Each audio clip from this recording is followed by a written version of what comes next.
ایک سوال یہ ہے کہ مشینی ذبیحہ اس کے بارے میں کیا حکم ہے؟ دیکھیے، جو جانور ذبح ہوتا ہے، ہم پاکستان میں تو دیکھتے ہیں کہ جناب کسائی جو ہے وہ کسی کونے کھانچے میں کاٹ لیتا ہے، کسی پلاٹ میں کاٹ لیتا ہے، یا پھر پاکستان میں بھی ایسا ہے کہ کمیلے بنے ہوئے ہیں جس کو سلاٹر ہاؤس بھی کہتے ہیں۔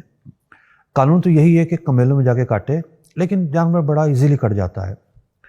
اور مرغی کی بات کریں اگر، تو ہمارے ہاں تو ہر گلی میں جو ہے مرغی والا بیٹھا ہوا ہے۔ مراد یہ کہ ہر محلے میں، ہر بازار میں لائیو مرغی موجود ہے، وہ اٹھائے گا، کاٹے گا اور گوشت دے دے گا۔ دنیا کے بہت سارے ممالک ایسے ہیں جہاں لائیو مرغی کا تصور بھی نہیں ہے، یعنی اجازت ہی نہیں ہے قانونی طور پر، کہ اس سے گندگی پھیلتی ہے، جراثیم پھیلتے ہیں۔ تو لائیو مرغی جب ختم ہو گئی تو اب جگہ لے لی وہاں پر دو چیزوں نے۔ بہت ساری کمپنیاں ایسی ہوتی ہیں جو لوکلی اس شہر کے قریب ہی ہوتی ہیں، وہ تازہ گوشت فراہم کرتی ہیں، اپنے سلاٹر ہاؤس میں کاٹتی ہیں اور اس شہر میں فراہم کر دیا۔ یہ تو ایک لائیو کی طرح ہی ہو گیا۔ اور دوسری جو ایک خطرناک صورت ہے وہ یہ ہے کہ فروزن مرغیاں آتی ہیں۔ مثال کے طور پر جو برازیل سے مرغیاں آتی ہیں، بہت سارے ملکوں کو برازیل مرغیاں ایکسپورٹ کرتا ہے، تو وہ پھر فروزن ہوتی ہیں اور اس کی ویلیڈیٹی ہوتی ہے کہ جناب اتنے دن تک یہ چل سکتی ہے۔ اب ان فروزن مرغیاں ہوں یا اس لائیو کی طرح مرغیاں ہوں، ان میں ایشو کیا ہے؟ اگر تو ہاتھ سے ذبح ہوتی ہیں تو وہ حلال ہے۔ بہت ساری عرب ممالک میں بھی ایسے سلاٹر ہاؤس ہیں کہ جہاں ہاتھ سے ذبح ہوتے ہیں۔ میں خود ایک العین میں ایک سلاٹر ہاؤس میں گیا تھا، تو وہاں مرغیاں ہاتھ سے ذبح ہو رہی تھیں۔ اور بھی کہیں پر اگر ایسے سلاٹر ہاؤس ہیں جہاں ہاتھ سے ذبح ہوتی ہیں تو ٹھیک ہے، مطلب ذبح ہاتھ سے ہوتی ہیں، پھر چین چل رہی ہوتی ہے، پورا سسٹمیٹک، پر اس کے مشین اتار رہی ہے اور جناب اس کا جو ہے وزن مشین کر رہی ہے، اس کے پیس مشین کر رہی ہے، اس میں کوئی کبات نہیں ہے۔ اصل مسئلہ ہے ذبح کی شرائط کا پایا جانا، مسلمان تکبیر پڑھ کر ذبح کرے، کیونکہ جو نصارہ کی کیفیت ہے وہ تو اس وقت ایسی نہیں ہے کہ وہ کلمہ پڑھتے ہوں، تکبیر پڑھتے ہوں، اور یہود کا معاملہ بھی کچھ تفصیل طلب ہے۔ اب خاص طور پر جو برازیلی مرغی ہے اس کے بارے میں یہ ہے کہ بہت ساری یعنی کہ ایسے وہاں پر فرمز ہیں، ایسی کمپنیاں ہیں جو ہاتھ سے ذبح نہیں کرتی۔ اسٹیمپ حلال کی لگی ہوگی، حلال کے اسٹیمپ جس ادارے نے لگائی ہے وہ اس بات کو جائز سمجھتا ہے، اس نے حلال کی لگا دی۔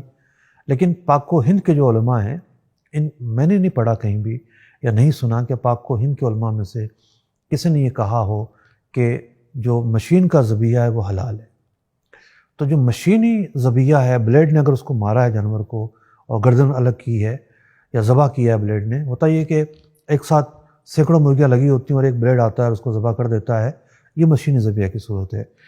تو چونکہ انسان کا فعل واقع نہیں ہوا، انسان نے تکبیر پڑھ کر ذبح کرنی ہوتی ہے، وہ معاملہ نہیں پایا گیا۔ یہ جو مرغیاں ہیں، ایسا جو گوشت ہے یہ حلال نہیں ہوگا۔ اچھا، ایسا معاملہ زیادہ تر مرغیوں ہی میں ہے۔ بڑے جانور کے متعلق ہم نے نہیں سنا کہ وہ مشین سے ذبح ہوتا ہے۔ ہاں، مشین سے اس کی کھال اترتی ہے، اس کی پیس ہوتے ہیں، لیکن ذبح عام طور پر ہاتھ سے ہی ہوتا ہے۔ خود کراچی میں 50 ایکڑ پر سلاٹر ہاؤس موجود ہے، بڑے جانور کو ذبح کرتا ہے، تو اس میں سوائے ہاتھ سے چھری پھیرنے کے سارے کام مشین سے ہو رہے ہوتے ہیں۔ تو مرغیوں میں یہ ایشو ہے کہ وہاں بہت ساری کمپنیاں ایسی ہوتی ہیں کہ جو مشین سے ذبح کرتی ہیں۔ اس میں بہت ساری خرابیاں ہیں۔ مشین سے ذبح کرنے کے لیے پہلے ان کو کرنٹ دیا جاتا ہے، لائٹلی کرنٹ، اس کرنٹ کی وجہ سے بھی بہت ساری مرغیاں ویسے ہی مر جاتی ہیں۔ پھر مشین سے ذبح کرنا خود ایک ایسا فعل جس سے جانور حلال نہیں ہو رہا، تو یوں مشینی ذبیحہ جو ہے وہ حلال نہیں ہے۔ اگر کسی اسلامی ملک میں بھی ملتا ہے تو بھی جو ہے ہم اس کو حلال نہیں کہہ سکتے کہ جناب اسلامی ملک میں ملنا ہی دلیل ہے کوئی، ایسا نہیں ہے۔ کمپنیاں خود کہہ رہی ہوتی ہیں کہ جناب یہ مشینی ذبیحہ ہے، اور اب تو میں نے دیکھا ہے بعض عرب ممالک کے اندر وہاں پر قانونی طور پر پابند کیا گیا ہے کہ آپ لکھیں گے کہ یہ گوشت کہاں سے آیا ہے، کس ملک کا گوشت ہے، کیونکہ جو خریدار ہے اس کی رغبت ہوتی ہے، وہ نہیں خریدنا چاہتا، وہ برازیلی سے بھاگنا چاہتا ہے۔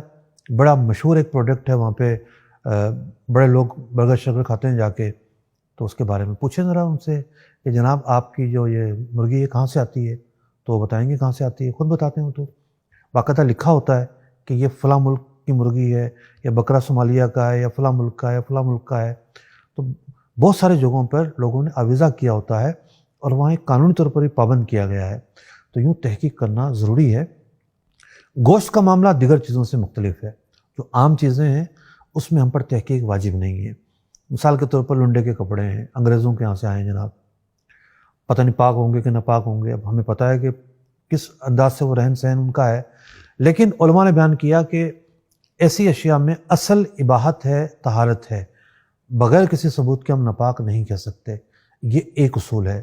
گوشت کے معاملے میں اصول اس سے بالکل اپوزٹ ہے کہ گوشت کے اندر اصل حرمت ہے، حرام ہونا ہے. تکبیر پڑھ کے وہ جانور حلال ہوتا ہے، لہٰذا اس کے حلال ہونے کی تحقیق ضروری ہے.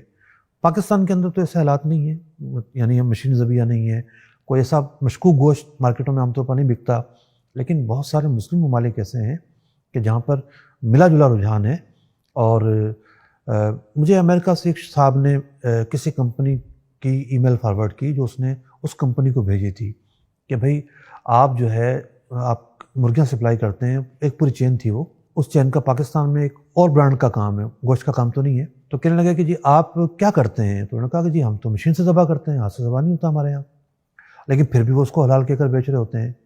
تو چونکہ عوام الناس جو اس کو مسئلہ نہیں پتہ ہوتا، تو اسی لیے اس سوال کا جواب تفصیل کے ساتھ ہم نے بیان کیا ہے تاکہ اس معاملے میں آپ احتیاط کریں. اور کسی ایسے ملک میں جاتے ہیں جہاں بچنا مشکل ہے تو ویج پر گزارا کریں اور مرغیوں سے دور بھاگیں.